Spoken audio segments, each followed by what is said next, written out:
My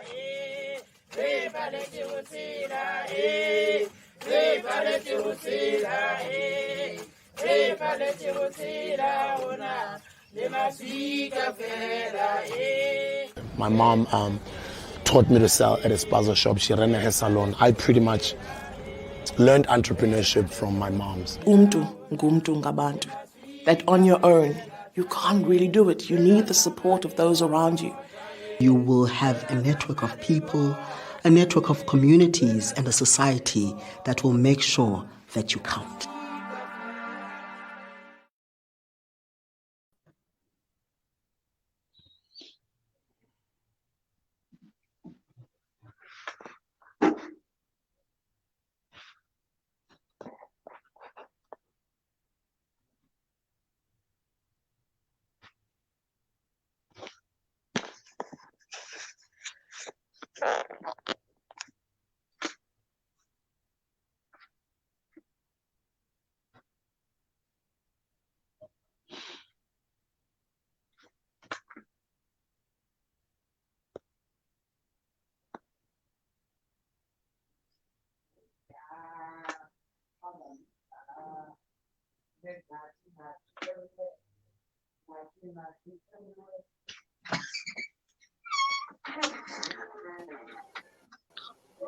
Why can't I hear now? It seems like Louise is on mute. It is. I am so sorry. Good evening and a warm welcome to Saita Straight Talk.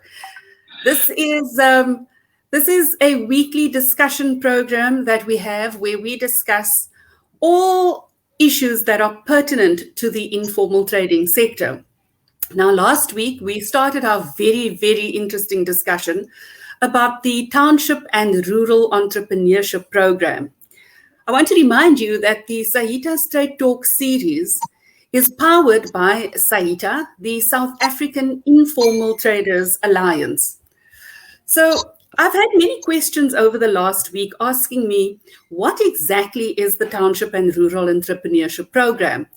I'm not at liberty to explain to you exactly, but I thought I would read to you what the introductory paragraph on the government website says about the Township and Rural Entrepreneurship Program, or TREP, as it's otherwise known. It says, the Township and Rural Entrepreneurship Program is a dedicated program to transform and integrate opportunities in townships and rural areas into productive business ventures. The focus is to create platforms which provide the business support infrastructure and regulatory environment that enables entrepreneurs to thrive. Now, as informal traders, and I'm even going to go bigger than that, I'm going to say as business owners, we all know that every business has a plan. It starts with a dream and we have a plan. And we put down that plan on paper. Sometimes it's a plan that looks good on paper, but then in the execution, we find out that it often doesn't work out the way it's supposed to. Tonight, we've got a group of panelists that are representative of the informal sector, and we're going to discuss the merits of this program and its implementation. And the panel this evening is very varied because each of these traders have a very, very different experience on how the TREP program has been implemented. But before we go into the formal discussion, let me introduce you to our panelists this evening. I'm going to start in Gqeberha, where Suraya Ahmed is our representative this evening. Suraya, a warm welcome, good evening, and thank you for adhering to COVID protocols. I see you looking good with your mask on. Good evening, Louise, and good evening, all the panelists. I'm Suraya Ahmed. I'm the chairperson of Isibani Sabatengisi in the Nelson Mandela Bay. I'm also the Saita Eastern Cape representative. Thank you. Thank you, Soraya, and warm welcome. Then we've got Shireen Rowland. Shireen, a very, very warm welcome to you also. You in Cape Town, so I know you are as cold as I am this evening. Good evening. Thank you for having me, and good evening to all the panelists as well. And then we have Mbasa Siyaka. Mbasa, this is your first appearance on our panel discussion. You are also from the lovely Cape Town, but you are young and you don't look as cold as I feel. So welcome. Please tell us where you're from and what is your business all about? Good evening, Louise, and evening to all the other panelists that are here. My name is Mbasa. I'm from Cape Town in Langa. So I'm the director of Mzansi Restaurant. Mzansi Restaurant is an African restaurant that mostly focuses on international tourists. So and the locals as well. Yeah. Wonderful. That sounds very exciting. I see on screen that we've got our National Director of Membership trying to log in, but I know that the weather is strange and I think the signal is not playing along with him.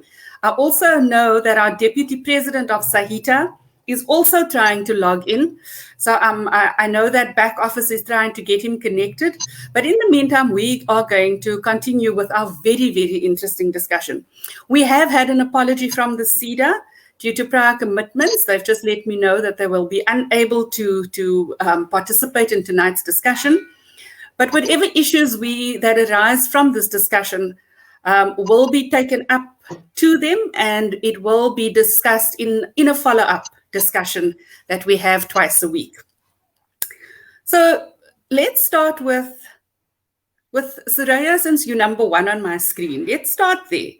I know, and I've heard that you've been quite involved in actioning the whole TREP process. Please tell us how it started and what you have done so far, and has it been successful thus far?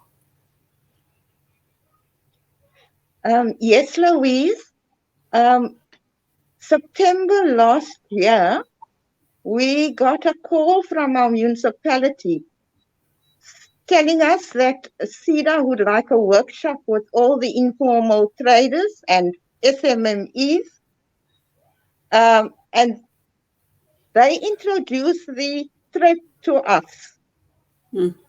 But as the organization, when we went through these forms, we saw that there was no way that our traders was going to meet the criteria.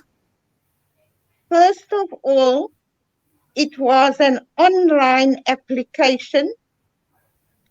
And then the other thing was the traders had to have the CIPC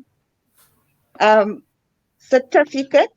They also had to have a business banking account. Immediately I got involved and I said to them that this was not going to work. And we stopped our traders from applying for this. I then went back to our municipality and I gave them all our thoughts on it, and we said it wasn't going to work. What we wanted was to have a bulk application done through the organization. It was then in our COVID and CEDA offices weren't working. Yeah. And municipality was also on a short time. So in July this year, after me engaging with municipality numerous times, they said to me CEDA was ready to have a meeting with us and with municipality. When we had this meeting now in July, it was with the Mr. Andile Yengeni from the CEDA.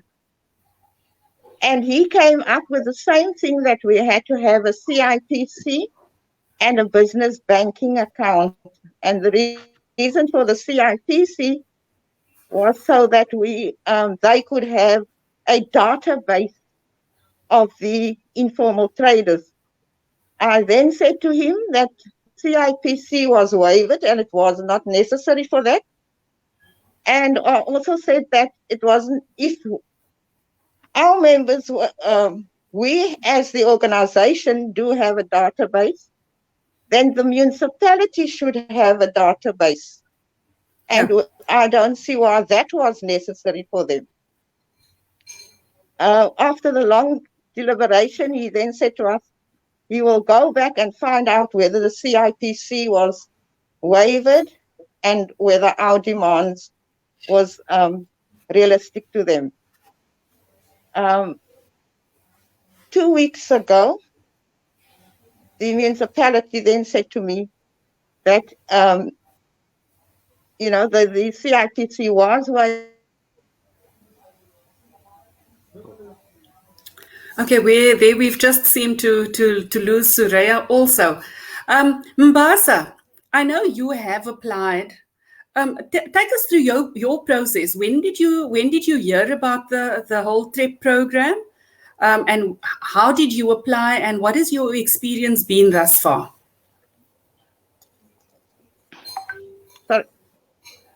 Sorry, am I back on, Louise?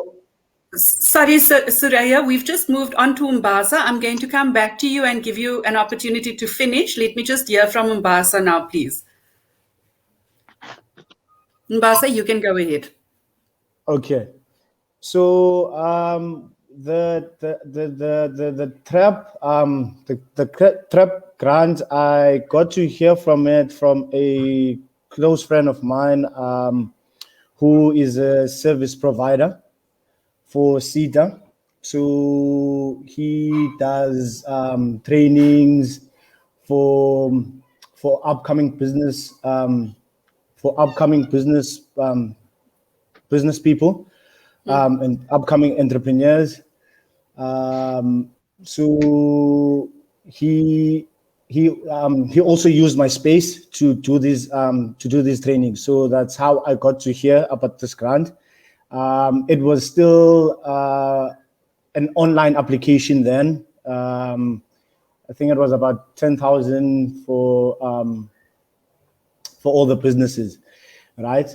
So, but then back then I still had a few things that I needed to, a few documents that I needed to fix when it comes to my business. So I applied on the 2nd of June, when I had my tax clearance in order, my financials and everything, you know, and then I applied in June. I applied through the email, so I sent all my documents via email. It was in the online now. It has changed. Yeah, so I applied, and then I waited about 2 weeks. There was no response. Yeah. So I contacted the number that was on the poster. Yes. I couldn't reach them, and then I tried again the following week. I got to speak to the lady, and she responded that she will check the email. She's still busy because there's a lot of applications, you know. Yeah. So she said she will get back to me within a week. And then I think I gave about 2 weeks after that, and then I called again to check again if she hasn't gotten my email, you know, because there was no response. Yes. Right. And then fortunately I was able to get her on the phone. She said on that week she was busy with payments. So for other applications. For other applications. So on that week she was busy with the payments for other applications, and then she said I should check the following week. So the following week she will be doing she will be focusing on the new applications, you know. So I gave her that week, called, and then she said, no, she's still busy checking, you know, she'll get back to me. And then that was when I decided, no, I need to check with someone else, you know. Yes, and what did you do then? And then I contacted someone else. And then they said, no, they will speak with this lady to check what's happening, you know. Because I think by then I was it was 2 months since I applied, you know. Okay. And then, so that's when I started to get the attention after speaking to this other person. Yeah. And then after waiting for 2 months, and then I was told, no, she can't open the documents that I sent. I need to send it using another format, you know. Okay. After 2 months of waiting. So how did you feel about that? No, that was sad, because remember, when you apply for this grant, you need to first make sure your books are in order, your documents are in order. Yeah. By doing that, you spend money. Yes. You know, and my biggest fear is that other documents, they expire, you know.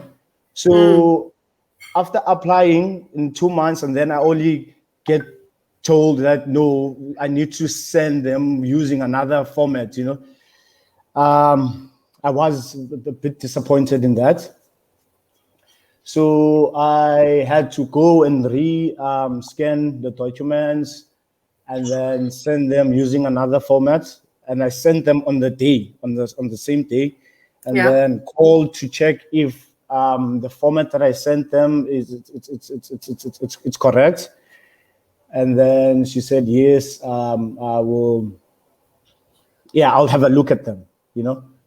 So I was like, no, man, let me go back to that guy again to check, you know, so that I don't wait another month just to be told, no, still this format is not correct, you know. And then last week, I think, it was last week, Tuesday, when I received a call from the other person that I contacted when I finally got the attention. So last week they gave me a call to say, no, your things are through. We're still waiting on the department to give us an approval or a decline. Okay. But then we have sent your things. We have sent your application. So, and then just today, I received a call from the lady saying my application has been approved. Wow. So you did wait another month, actually. I did wait another month. Yeah. So all in all, on the 2nd of September, it will be 3 months of waiting. Okay, but well done. So you have been approved. That's a good story. So you actually saying whoever applies needs a little bit of patience and resilience. Yes, but then I'm not so convinced also, because it's not an email saying you have been approved. It's a phone call saying, yes, we have been approved. There's nothing written on the email saying your application has been approved. This is your tracking number or those sort of things. Okay. Thank you, Mbasa. Thank you for taking us through your route, because I must tell you, I was beginning to feel as agitated as you were in the 5 minutes that you took to describe that. I went through all of the emotions that you felt now. Shireen, before I give you a chance, I just want to give Suraya an opportunity to just conclude, because I'd love to know how their deliberations in the Eastern Cape worked out. So yes, we are now working with the municipality, and you must remember that I think our municipality is one of the municipalities that is working very well with us. They do recognize Saita, and they we actually want to work with the organization and not with the individual. So they are also actually helping us to mobilize for the organization. So they have now given us all the application forms. And as the organization, we are going from area to area. We are filling in each and every, also told us that if there's any trader who's wanting to apply for this TREP and they don't have a permit, because as you know, we have only permits.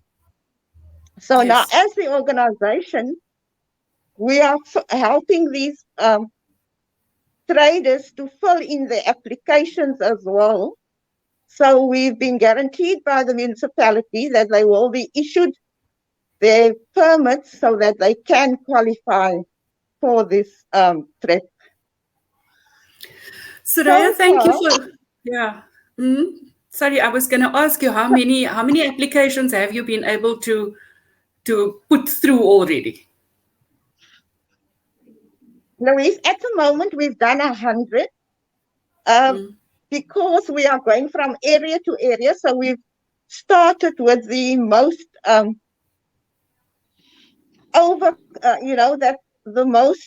the areas with the most traders.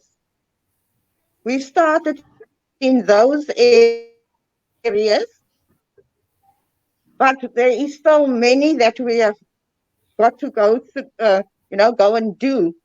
But at the moment, we have got 100 to the municipality, and I'm not sure whether they are going to wait until we finish each and every trader, or whether they are going to process the few that we have given them so far.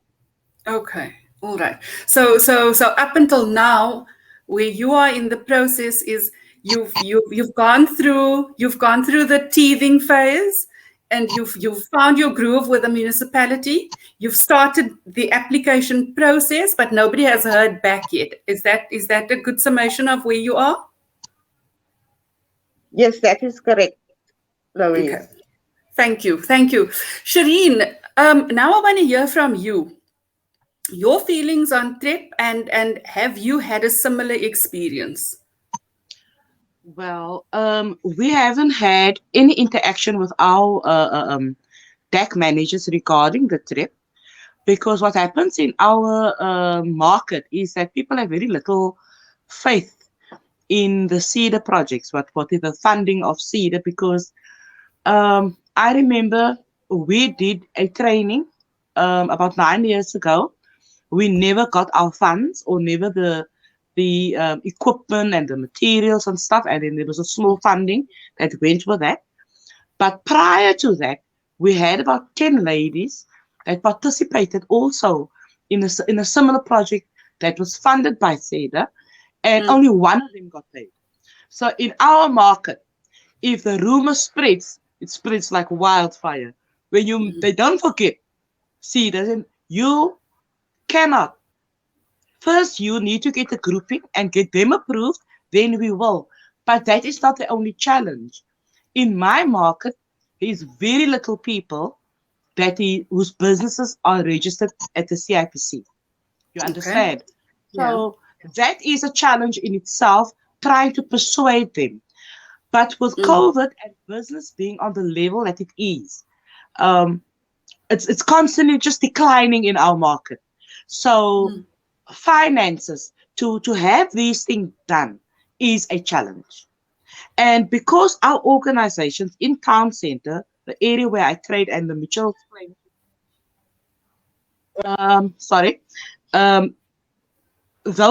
those people are a bit scary, because they still walk with the mindset that if I register with the CIPC, I'm going to have to pay tax. So it's a whole educational process, starting over again, persuading them of the benefits, and using COVID. There were some payouts for people whose businesses were in good standing. So So trying to sell that to them, you know. So we are getting there, but they have not indicated in our market that they want to participate in this project. You understand? Okay. So that Okay. leaves us with a challenge. And Suraya, what are your feelings around the TREP? I know there's a huge focus on fruit and veg. Do you think it's something that if all playing fields were equal and if we had to be able to get the commitment from the municipality that the whole CITC coding for registered businesses would be put on hold or waived, as in the case of the Eastern Cape, do you still think that it will work, or do you think it is a workable project for fruit and veg sellers?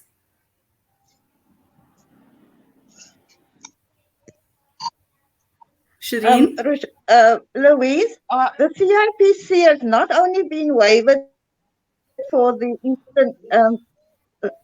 Eastern Cape, it has been waived for nationally. So no informal trader has got to have a CIPC to apply for the TREP. Okay. Yes, it can work for the fruit and veg, but that is for the small, for the small trader. But then we have to look at all the other traders with municipality, and we wanting to, for them to engage CEDA and have a meeting again with us, because we feel that it was not only the fruit and veg that has been affected, but all our other small traders as well. Yeah, thank you, Suraya. Shireen, you specifically, you also deal with fruit and veg, do you? Yes. And what is your feeling on that? Well, my feeling is that you see, with a decline in business, many of these informal traders that sell fruit and veg could not expand because they have to live from the proceeds of their business. When I spoke to traders, they were very interested. I did not know, and that is why a conversation is important, that it was waived, the CIPC was waived. So what I'm going to have to do, I'm going to have to go to our municipality, find out from our DAC manager how the process is working in Cape Town, not having the demand for the CIPC, because that is what put the traders off on our side. The collective that we had, it put them off. But 10,000 Rand do not buy currently in Cape Town too many produce. You understand? Yeah. And the fact that people are trading in adverse weather conditions, most of our fruit and vegetable traders are in the open. They do not have roof coverings or anything like that. So their produce goes off very fast because of as the exposure to sunlight makes an impact, the rain makes a similar impact, because the fruits and the vegetables comes out of controlled atmosphere storage. So that plays a big role in the type of exposure the fruit get. So you would work with a 10,000 Rand for a week and you could lose half of your stock because of the social and the economic environment in our trading area. And currently, we are sitting with a situation where we have more unpermitted traders without permits than traders that have permits. So there's this competition constantly amongst them, the permitted traders. And they are running at a loss because they trade in an area that is not designated for informal trading. And the lack of law enforcement plays the role there. Because now the people that are paying their permits are not selling their produce. They end up dumping. Every day you can go there. You can go see how they dump their things because they cannot compete. Because fruit and veg is a very highly competitive produce and you need to move it fast because of the shelf life of the products. So that is the type of challenge. we have there. Mm. But there are people that is happy with it, that they've shown interest. So I need to go back to them and tell them, listen, I understand, but I need to get confirmation from our municipality. All the municipalities don't speak the same language all the time. Eastern Cape Municipality would say this. Even in Cape Town, we have more than one district. So these municipalities sometimes have different rules. So that I will have to take up further to see how we are going to do about it in Cape Town. Yeah. I'm delighted to see that our national head of membership has finally, the buffer ring has stopped. We actually see his face. Good evening, Paul, and welcome to our panel discussion this evening. Good evening, Comrade Chairperson of the session. Now I can see you, but now Shireen and the other lady is buffering on my side. I can't see them. Previously, you couldn't see me. Now I can't see them. So I don't know what is happening. But thank you for having me. I just logged in the last. There are serious connection issues, serious, but at least I'm here now. So yeah, thank you for having me for the last section of our session. I think we've got adverse weather conditions moving over the country. So I think that is what's affecting all of us. Comrade Paul, we've spoken and we've heard from Mbasa, whose application took just over 3 months, and literally he wouldn't have gotten an answer if he didn't make the effort to get the answer. We've heard from Shireen that there's a lot of mistrust from the traders because of previous CIRA initiatives. We've heard from Suraya in the Eastern Cape that also said that it wasn't just smooth sailing to get the process started. So I want to give you an opportunity to just place Saita in the center of all of that, and what is the offering that Saita has to organizations and to individual traders when they come across stumbling blocks like filling in forms, like having to go onto the internet for certain things, like Shireen has now said she wasn't even aware that the CIPC regulation on the forms was waived. Just put us in the picture. Where does Saita fit in, and how can we assist the sector as a whole? Thank you so much, Louise. Okay, so before I answer your question, allow me just 2 minutes, something outside. We are now at 1932. That's 4.5 hours. There's 4.5 hours left of Women's Month 2021. And in this Women's Month, we've seen a lot of adversity. We've seen women that's been killed. I'm referring to the special to that that lady, which was last year's final year student in Fort Hare that was killed by a partner. We've seen the Jessie Hess and Uyunene commemoration of their death in this month. So what I wanted to say is, it's Women's Month, and women are the cornerstone of business in South Africa. And as Saita, we would want to, for the last 4.5 hours, dip our flags to those who have passed in this time, those who are looking as single parents after their families and still going out early mornings and late nights. And as Saita, we want to salute you for doing that. And thank you for keeping South Africa running and keeping the economy going. So that being said, thank you so much for that. Let me go to what you asked your question. Sorry for veering away, but I just had to talk on the last 4 hours. Much appreciated, Comrade Paul. Much appreciated. Thank you. Chairperson, so I understand.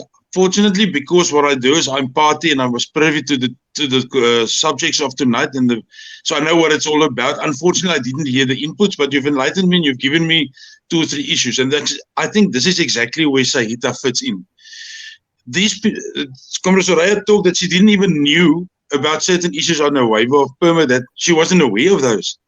And this is where Saita, we know these things. We are aware of that. We speak to government and we are informed of this.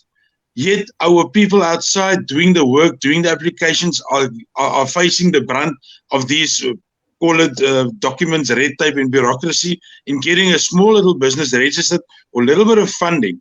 So what we are saying is, as COSATU members, Saita membership, tonight we are asking, sorry for that, that comes just so, yeah.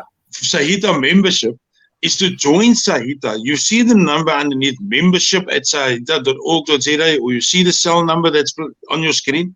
Send us a SMS, send us a WhatsApp, send us an email so that you can join. Because when we go out to government, let's talk as a unity. I mean, that's why NETLAC is there.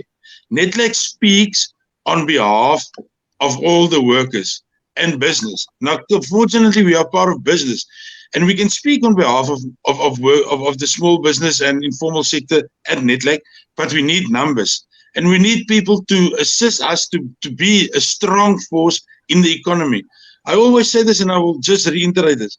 800 million rand a year goes to the GDP from the informal sector. 800 million. Certain of the state departments don't even have an 800 million rand budget. Yet the small business and informal sector creates that money in the informal sector. We cannot and allow that to go past us anymore and just be on the flip side and being used as a so-called second-rate or second-hand business. No, no, no. The informal sector is part of the official business of South Africa. They are part of the GDP.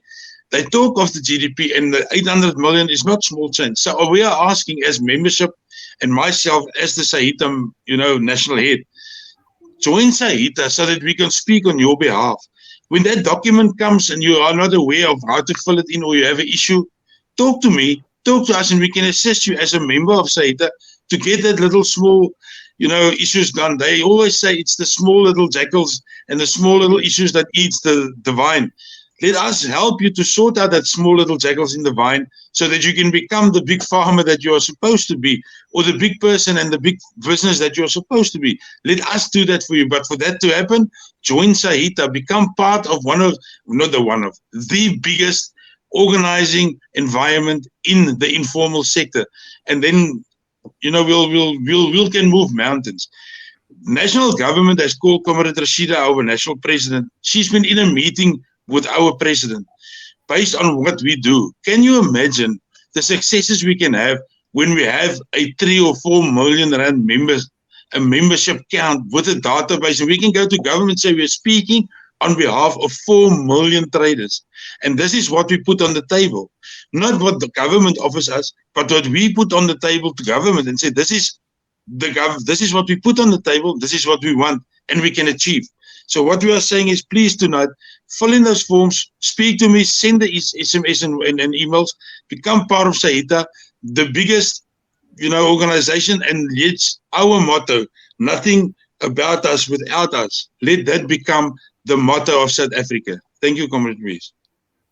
Thank you, Paul. Now, if you are not inspired after that to make sure you put up your hand and become a Saita member, even if you think things are going well in your area and with your municipality, that's really not what it's about. Being part of a national voice means that any one of us at any point can stand together about an issue that affects an informal trader. So I'm going to direct this again back at you, Shireen, because obviously we all know that when relationships are severed, to build the trust again takes a long, long time. If there are people who have applied before and promises were made and those promises weren't adhered to, then I can just think how difficult it must be for you to now go and convince your colleagues on the market to apply. But you also say that the relationship between you and the municipality is not what it should be. So there too, please encourage the market to be in contact with Paul, because that is what we aim to do. We want to fix those relationships. Mbasa, for you. Comrade Louise, just quickly, you made a very, very good point, which I want to latch on. And whoever listens to this tonight, take this at heart.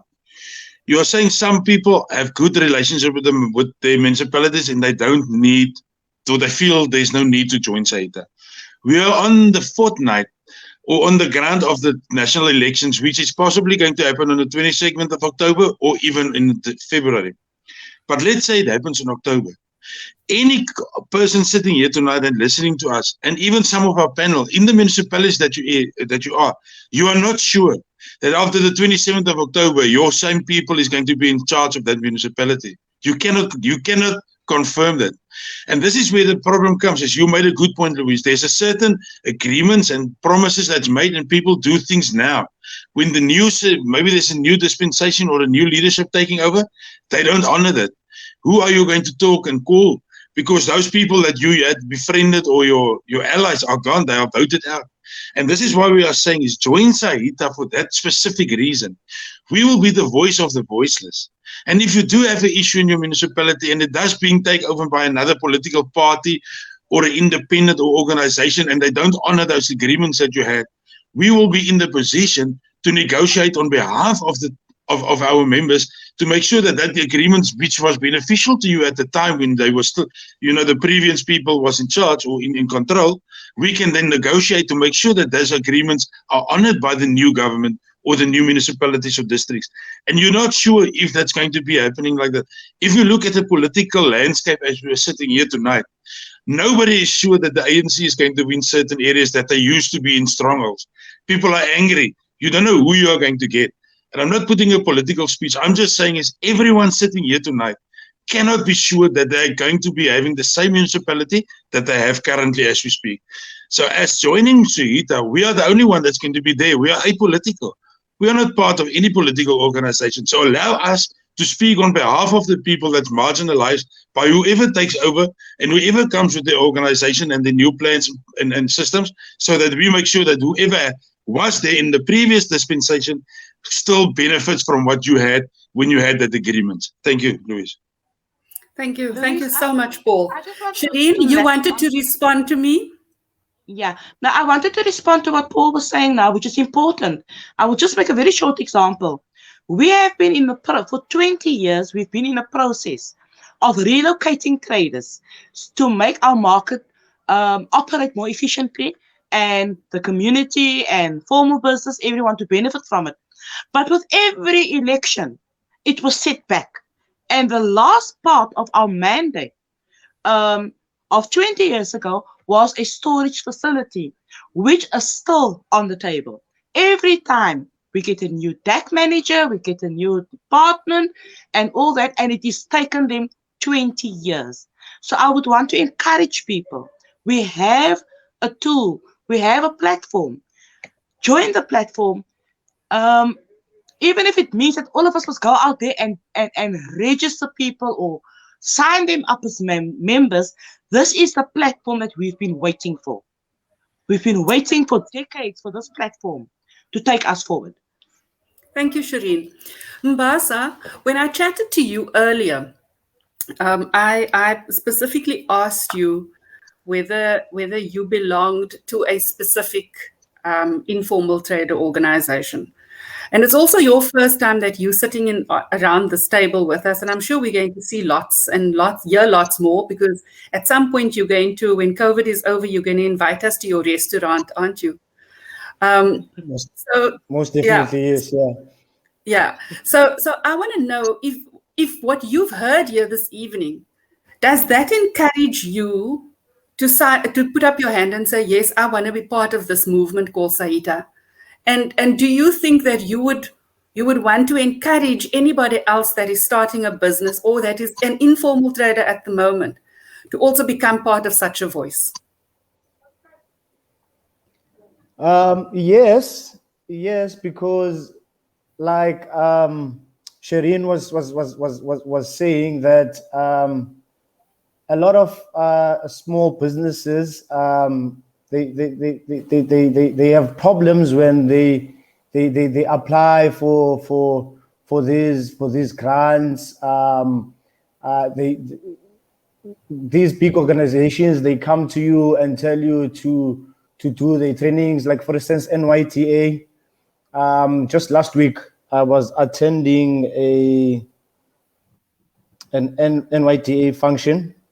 So they were telling people to apply for these thresholds that they have, and there were a lot of people that who were agitated, who were furious that you guys always come to us and tell us to apply for these for these grants and tell us to go go through these trainings, and then when we finish with these trainings, you take forever to get back to us when it comes to delivering the actual services, So it's always best when you tackle these problems as a group, when we're united as business people, and there's someone that will actually like there is an organization like Saita that will actually go to these to these departments and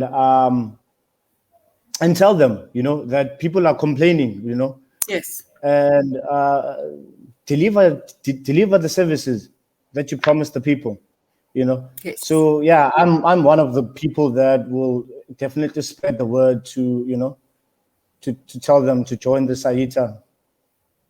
Thank you, Mbasa. Suraya, I so admire your tenacity already, because to have already put through 100 possible applications and still working towards more is good news. Will you promise to keep us up to date from your area in terms of how the feedback is coming through? Because the issues that are raised tonight, we will be taking through to CEDA, because we want them to give us an answer back on this platform again. 3 months waiting without any feedback. We know there are a lot of people, but one of the questions that I pertinently asked last week was, what is their capacity to service the amount of people that are applying? And they said they were geared up to service. But if one person has to wait 3 months, how long does 100,000 people wait? So, Suraya, do you want to say something in closing? Mbasa, I'll come back to you now.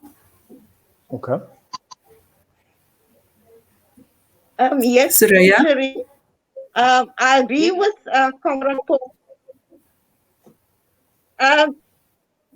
Yes, Louise, I agree with Comrade Paul. Belong to Saita. That is the only way that we were able to work with our municipality, and we have even got the municipality now mobilizing for the organization. They won't do anything without first consulting. Also, I know that listening to Mbasa, he said he waited 3 months. We had a previous project with CEDA. We waited 5 years. And if you had seen, I put up the I-2, where I fought with small business and with CEDA for 5 years. And I think we were the only province that actually got our infrastructure after 5 years. So it was, we just persevered. We knocked on the door every single day, but we came off with it. And our members are now so impressed with Saita that after 5 years, they got what that was promised to them. And they are willing, they are spreading the news to join Saita. So I would advise each and every organization, come on board. There is somebody that will help you. Thank you, Suraya. Thank Mbasa, you. thank you, Shireen. Mbasa, don't you want to, you had something that you wanted to say? Yes, it was a question for CEDA that what is the actual process for this grant, right? So when they tell you that they have approved you, what is the next step, or how long will they take? It's that communication that that is lacking from them, because just like I said, today I got the approval, but still there is no communication that, okay, you got the approval, the payment should take about 3 to 4 weeks, So it's that communication that is lacking from them. Okay. Your question is noted, and we will get an answer from the CEDA. Not only for you, but I'm sure that there's lots of traders that are tuned in now that are sitting with exactly the same question. So thank you for asking that. It has been 50 minutes of robust discussion. The TREP conversation, I said the last time, was never going to be one single panel discussion. It is something that is going to be visited, revisited, and revisited until we find that medium where our traders understand the process and the process doesn't lead our traders. Exactly what Paul said earlier. When we all stand together, we can go to all these different departments and say to them, this is what we want and this is how it should work. Because there's a difference between somebody sitting behind a laptop in an office and somebody standing outside on a market. We experience life differently. And we need to start engaging from a level of what we know from the people who know. Thank you so much to all our panelists. It's always such an honor to be in your company. Thank you for making the time to chat to us. If this was your first time watching the Saita Straight Talk series, please make sure that you follow the Saita media page on Facebook. You can also follow the South African Informal Traders Alliance Facebook page here on Facebook, and they are also on Twitter. Until Thursday night, from me, Louise, have a good evening, keep warm, stay safe. Good evening. Good evening. Thank you, Louise. You're welcome. Thank you.